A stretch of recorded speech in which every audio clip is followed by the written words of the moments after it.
Short video number 14. ஒருவரை நினைவு செய்வதில்தான் பலன் இருக்கிறது. याद में बैठने से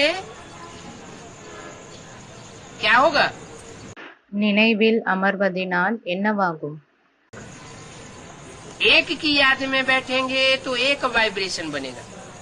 ஒருவரின் நினைவில் அமர்வதினால் ஒரு வைப்ரேஷன் உருவாகும். एक मत बनेगा. ஒரு வழி உருவாகும்.